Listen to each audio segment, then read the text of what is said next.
Bu,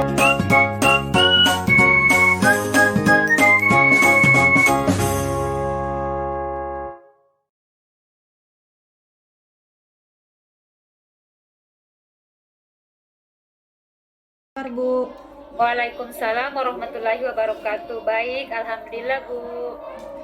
kenapa ya Bu? Kayak nggak bersemangat, ada masalah ya? Itulah Bu, ada beberapa hal yang saya ingin sharing nih. Masalah apa ya? Jadi penasaran. Ini Bu, sebenarnya saya punya masalah mengajar di kelas saya, itu di kelas 4. Ada apa dengan anak-anak di kelas Ibu? Murid-murid di kelas saya di kelas 4 itu sepertinya kurang bersemangat Bu dan kurang antusias mengikuti pelajaran IPAS. Jika saya menjelaskan materi, mereka kurang fokus, nggak ada feedback. Juga jika saya melantarkan beberapa pertanyaan, bahkan mereka ada yang bercerita sambil bermain-main, tertawa. Saya jadi sebel Bu, apalagi setelah mereka ulang harian, nilainya sebagian rendah Bu. Oh begitu, jadi Ibu ingin gimana caranya supaya anak kelas 4 itu bisa fokus belajar dan mempunyai motivasi yang tinggi untuk belajar IPAS. Begitu kan Bu? Betul Bu, itulah yang membuat saya beberapa hari ini galau dan kepala jadi pening Bu. Oh jadi itu yang membuat Ibu pening. Tenanglah Bu, kira-kira menurut Ibu kenapa ya respon mereka seperti itu?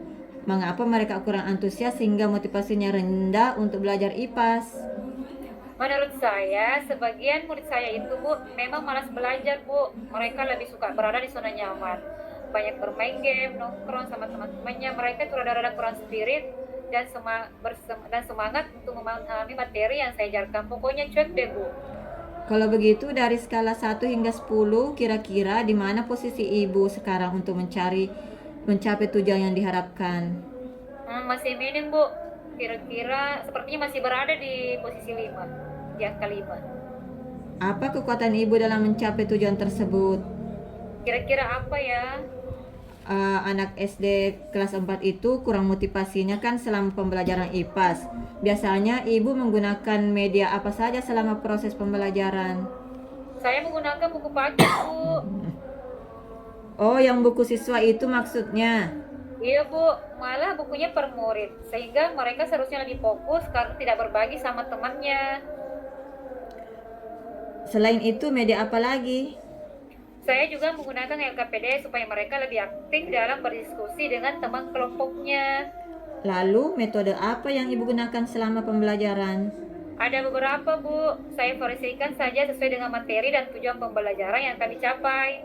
Misalnya diskusi, tanya jawab, dan praktikum. Ini salah satu bentuk kekuatan Ibu yang sudah miliki.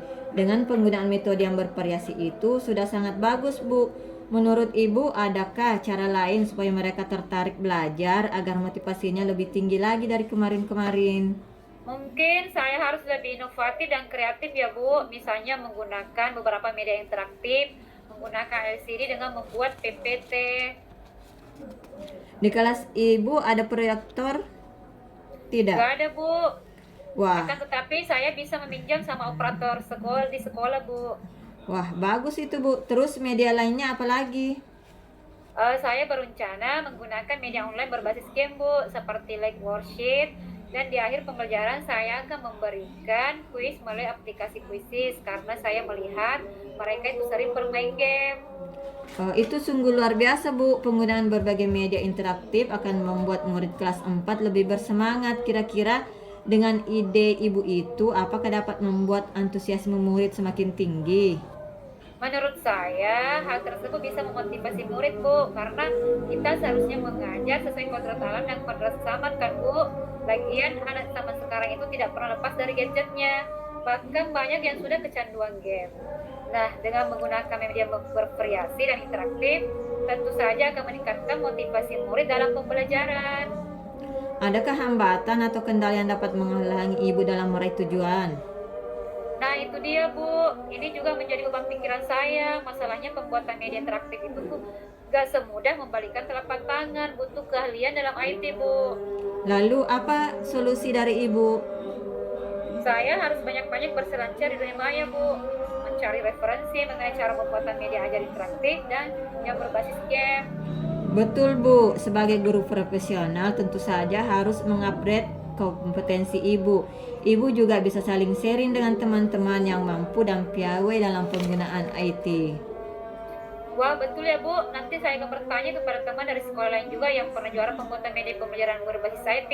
Kebetulan beliau itu teman dekat saya juga. Baguslah kalau begitu, Bu. Oh ya, ada strategi yang akan Ibu lakukan untuk menjalankan rencana aksi itu? Saya harus berkolaborasi dengan teman yang memiliki kemampuan mumpuni dalam penggunaan IT, Bu, dan belajar secara mandiri melalui pelatihan online. Bagaimana jangka waktunya? Terus apa yang menjadi tolak ukur keberhasilan rencana aksi Ibu itu? Rencananya pada semester ini, untuk kali berikutnya saya sudah menggunakan berbagai macam media interaktif. Supaya saat murid kelas 4 ikuti penilaian akhir semester, nilainya pada bagus, Bu. Karena tentu saja mereka sudah fokus dan memiliki motivasi yang tinggi dalam pembelajaran. Masya Allah, mantap banget Bu rencananya ya. Ini berarti Ibu dapat menyelesaikan sendiri permasalahannya dan Ibu harus segera action ya. Alhamdulillah, Bu. Doakan ya supaya dimudahkan. Amin. Oh ya, apa komitmen Ibu terhadap rencana aksi tadi? Insya Allah besok saya akan mempelajari cara pembuatan LKPD berbasis game yang sudah banyak tutorialnya di YouTube, Bu, dan membuat media PPT dan kuis berbasis game pada aplikasi Quizizz. Lalu, siapa yang akan membantu Ibu untuk melaksanakan komitmen itu? Bagaimana kalau Ibu Tina operator sekolah? Oh iya, Bu, beliau kan sangat mahir jika berkenan dengan IT, sehingga kami bisa saling sharing juga, Bu. Saya yakin Ibu bisa melaksanakannya dengan baik. Semangat ya Bu, good luck. Insya Allah syukur ya Bu atas spirit dan doanya. Gimana perasaan Ibu sekarang? Alhamdulillah plong dan lega luar biasa Bu, karena permasalahan yang pelik itu sudah ada solusinya. Syukurlah kalau begitu Bu, Ibu sudah menyelesaikan permasalahannya sendiri.